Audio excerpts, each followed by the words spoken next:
Assalamualaikum dan salam sejahtera. Bertemu lagi bersama Cikgu Yat.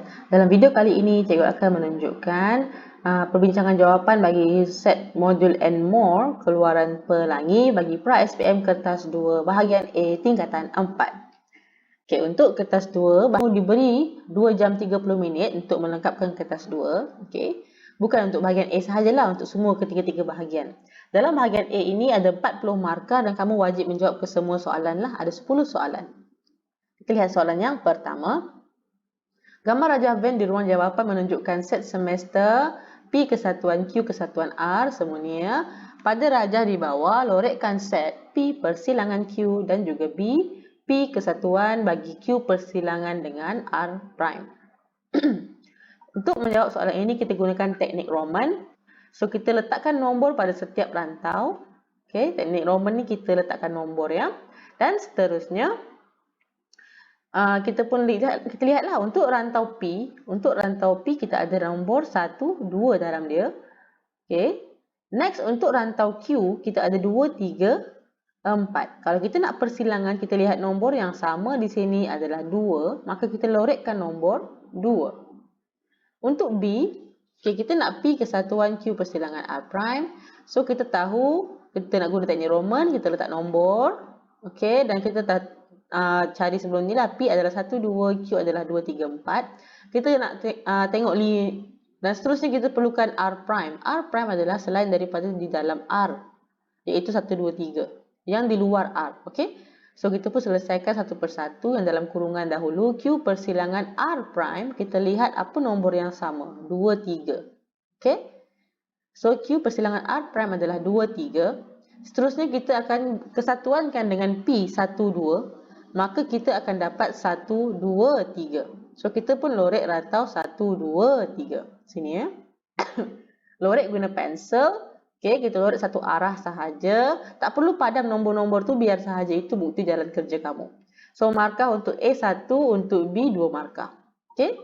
Kalau kamu hanya lorek rantau nombor 2 dan 3 sahaja, ya, kamu dapat 1 markah lah sebab kamu hanya buat proses yang pertama dalam kurungan. Kamu kena jawab lorek sekali yang rantau 1 untuk dapat markah penuh. Soalan seterusnya adalah persamaan kuadratik. Bila kita dapat persamaan kuadratik seperti ini, pecahan sama dengan pecahan, kita lakukan pendaraban silang.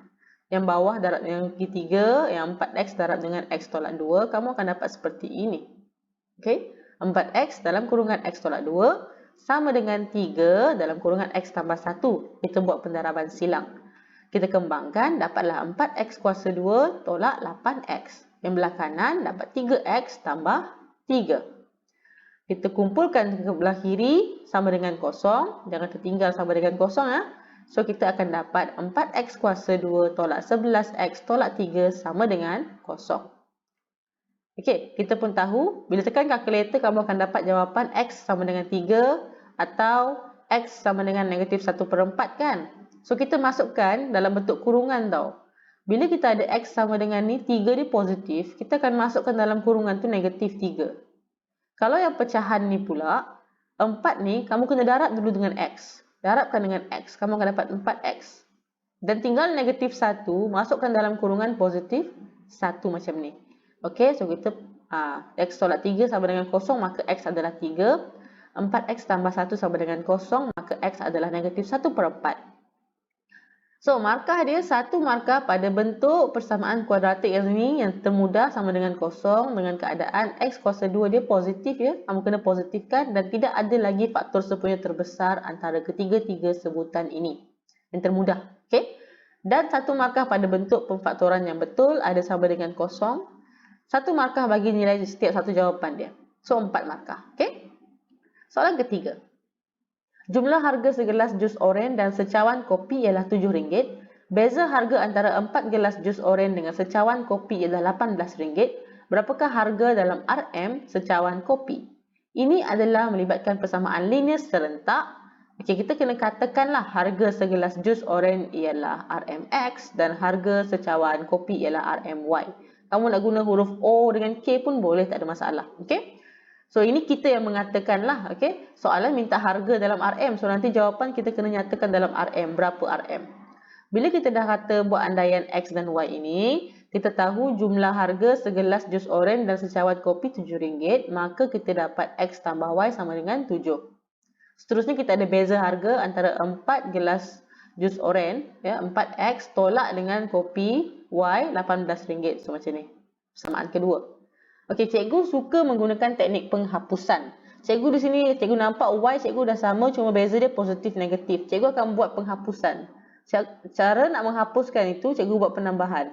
Semua sebutan di persamaan 1, cikgu tambahkan dengan sebutan di persamaan 2. 1 tambah 2. So, X tambah 4X, 5X. Positif Y, tolak Y, habislah kosong ya. 7 tambah 18, 25. So, untuk dapatkan X, 25, kita bahagi 5, kamu dapat 5. Selesai proses di sini, kita gantikan X sama dengan 5 ke dalam persamaan 1. Nampak lagi mudahlah persamaan 1 kan, sebab dia tak ada perkali. So, kita pun masukkanlah 5 tambah Y sama dengan 7, maka Y adalah 2. Tapi soalan bukan nak suruh cari XY ya, soalan suruh cari harga kopi. So, di sini kopi kita adalah Y ni, yang Y. Maka, harga secawan kopi ialah RM2. Okay? So, markah di sini, satu markah, bila salah satu persamaan ini ditunjukkan dengan betul, ya, kamu terjemahkan ayat ini membentuk persamaan, salah satunya. Satu markah bila kamu menggunakan proses penghapusan dan mendapatkan X. Kalau kamu guna penggantian pun tak ada masalah, asalkan kamu dapat X. Seterusnya, kamu buat lagi penggantian mendapatkan Y. Okay? Dan akhirnya kamu menyatakan harga secawan kopi RM2. So, ini adalah 4 markah.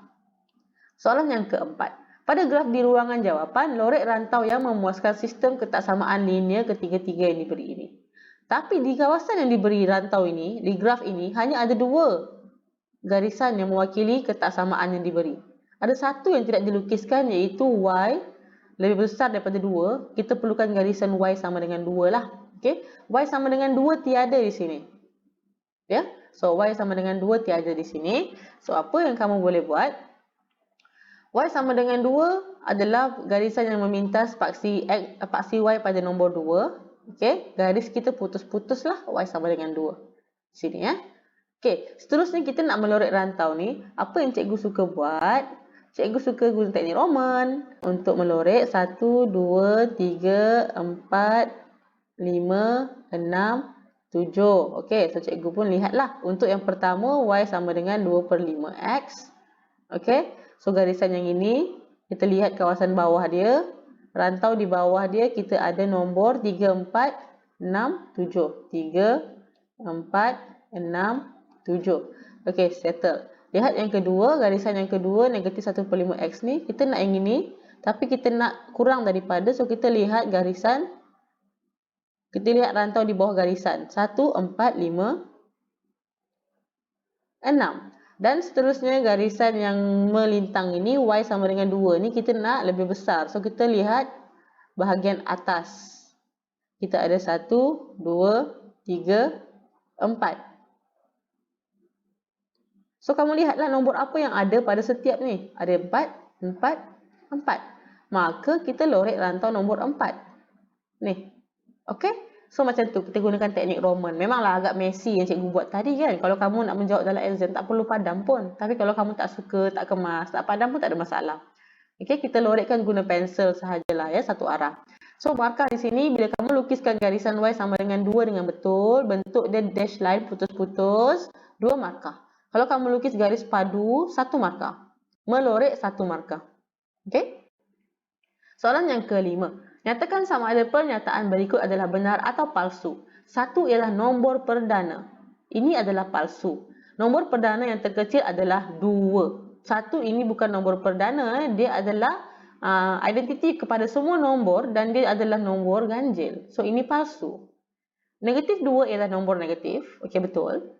Dan 10 boleh dibahagi tepat dengan 5. Betul. So, benar dan benar, maka pernyataan kita benar. Ya.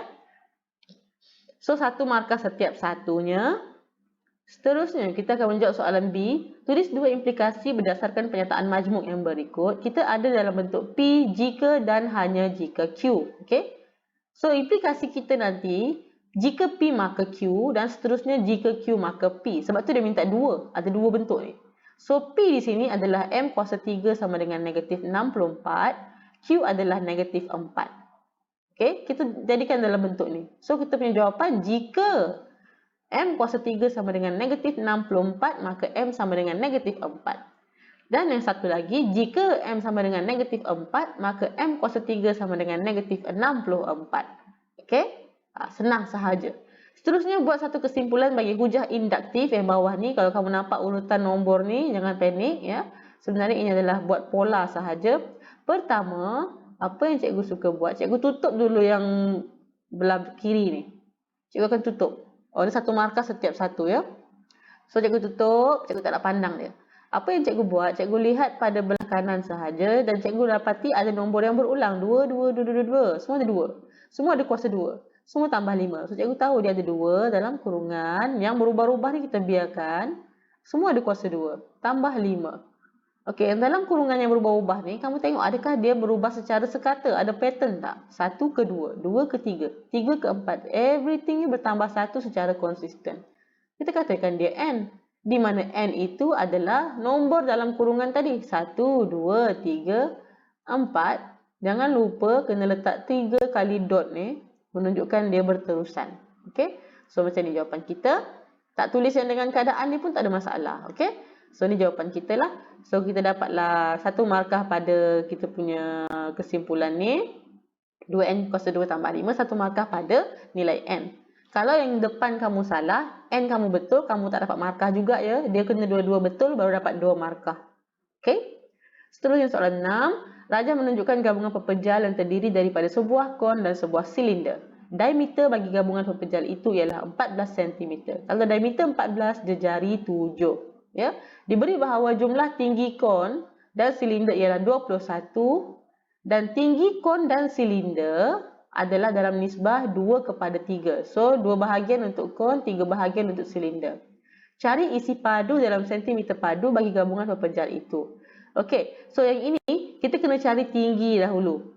Kita kena cari tinggi. So, pertama tinggi kon. Tinggi kon adalah 2 daripada 5 bahagian berdasarkan 21 cm. So, darat 21. So, 8.4 cm adalah tinggi kon. Maka, tinggi silinder 3/5 daripada 21 ataupun 12.6. Kalau kamu tolak pun boleh. 21 tolak 8.4 dapat 12.6. Okey, dah dapat tinggi masing-masing. Kita pun kira isi padu gabungan. Untuk kon, 1/3 darab luas tapak bulatannya pi j kuasa 2. Kamu lihat ni, dia bagi kamu guna pi 22/7. So, kamu kena masukkan nilai 22/7. Jangan tinggalkan sebagai simbol pi. Itu salah ya. So, jejari kita 7 kuasa 2. Darab tinggi kon 8.4. Kita nak gabungan pepejal. So, kita tambahkan dengan kita punya silinder. Di mana silinder rumus dia adalah luas tapak darab tinggi. Luas tapak dia pun bulatan. Pi j kuasa 2. Darab tinggi 12.6. So, kita tambahkan dapat jawapan 2371.6 cm padu. 4 markah ya. 1 markah pada mencari salah satu daripada ketinggian pepejal. 1 markah bila kamu menunjukkan salah satu daripada rumus pengiraan pepejal tadi, isi padu, dan kamu tambahkan 1 markah pada jawapan. So, 4 markah lah. Okey, buat penambahan sekali. Seterusnya soalan nombor 7. Rajah 2 menunjukkan 2 garis selari OA dan BC. Pertama, cari persamaan garis lurus BC. Untuk kamu mencari persamaan garis lurus BC, kita perlukan maklumat seperti kecerunan dan juga pintasan Y. Untuk mencari kecerunan BC, kamu perlukan sekurang-kurangnya 2 koordinat tapi tidak ada. Hanya ada 1 koordinat. Maka kamu kena lihat pada OA kerana kecerunan dia sama dengan BC. Dia selari. Dia ada 2 koordinat di sini. Okey, kita ada 48 dengan 00 asalannya. So, kecerunan rumus dia adalah ini. Y2 tolak Y1 per X2 tolak X1. So, kita tentukanlah antara 2O dengan A ni mana yang X1 Y1, mana yang X2 Y2. Cikgu jadikan asalan ini yang pertama, yang A ini yang kedua. Seterusnya cikgu masukkan dalam rumus. Cikgu dapat macam ni. So, kecerunan kita 2 positif. Betul lah sebab dia menaikkan. So, dia positif. So, 2 ya. So, ini kita punya kecerunan untuk BC. Ataupun sama juga dengan OA. Next, kita perlukan. Ini adalah persamaan umum bentuk garis lurusnya. Y sama dengan MX tambah C. M dah cari 2. C ni nak cari C. Y dengan X, kamu kena rujukkan kepada garisan BC. Sebab kita mencari persamaan garis lurus BC. Maka X dan Y dalam persamaan ini merujuk kepada koordinat pada garisan BC, iaitu 7, 6. Kita gantikan 7 dan 6. Okey. Dan juga kecurunan 2 tadi, kita akan dapat cari C, kita negatif 8. Maka persamaannya adalah Y sama dengan 2X tolak 8. Okey. Next B, cari pintasan X. Pintasan X di sini untuk garis lurus BC.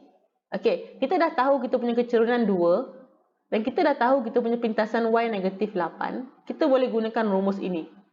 Kecurunan bersamaan dengan negatif pintasan Y per pintasan X.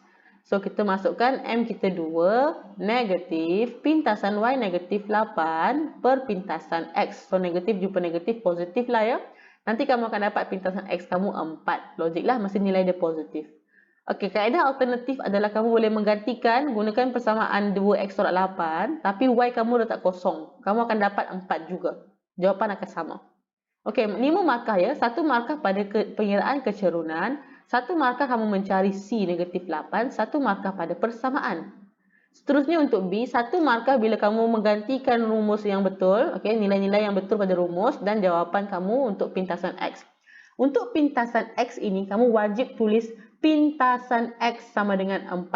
Kamu tak boleh tulis X sama dengan 4. Kalau X sama dengan 4, kamu tak dapat markah akhir. Kamu wajib tulis eja full pintasan X.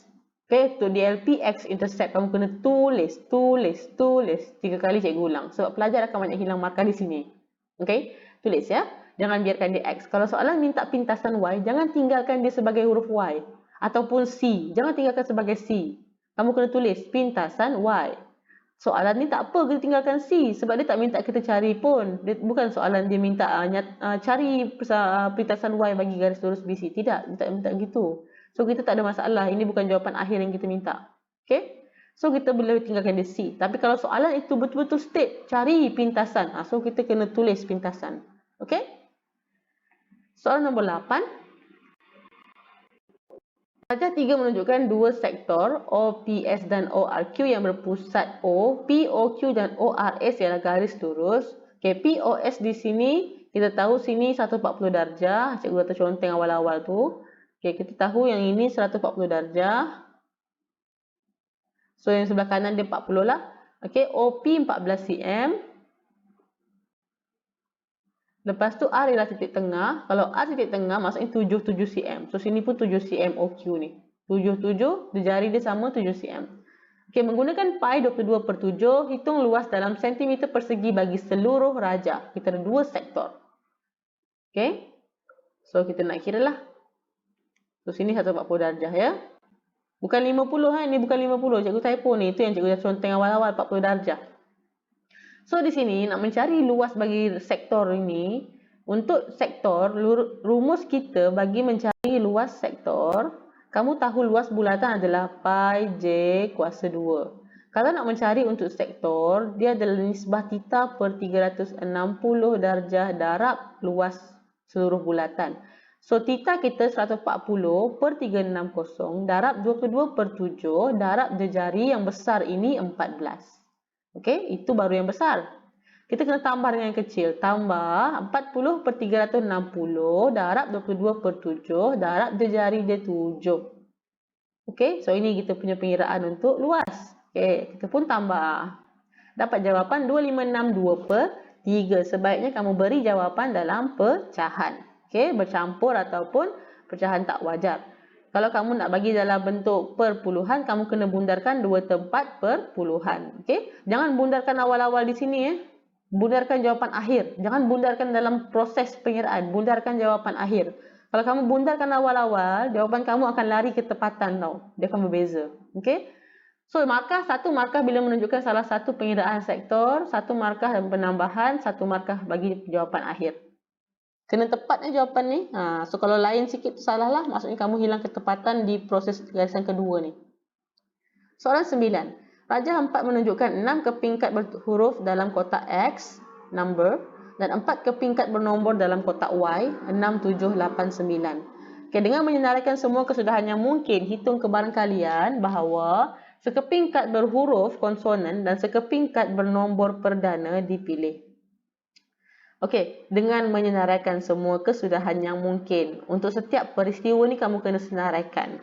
So, untuk peristiwa pertama, sekeping kad berhuruf konsonan, konsonan N, M, B, R dan nombor perdana di sini 7. So, kita pun list N7, M7, B7, R7. So, kebarangkalian sekeping kad berhuruf konsonan dan sekeping kad bernombor perdana dipilih adalah 1, 2, 3, 4 daripada 24. Macam mana cikgu tahu keseluruhan bilangan unsur dalam set semester, dalam ruang sampel adalah 24? Senang sahaja, bilangan untuk yang kotak X 6 darab bilangan yang kotak Y 4. 6 darab 4, 24. Okey, keseluruhan ruang sampel 24 lah. So, pemudahkan 1/6. Untuk B, sekeping kad berhuruf vokal atau sekeping kad bernombor genap. Salah satunya atau ada kedua-duanya. So, kita pun listkan. Kita mungkin boleh dapat berhuruf vokal. Okay, contoh kalau kita dapat konsonan, yang penting kalau kita dapat konsonan, kita mesti pairing dengan nombor genap. N6, N8, okay?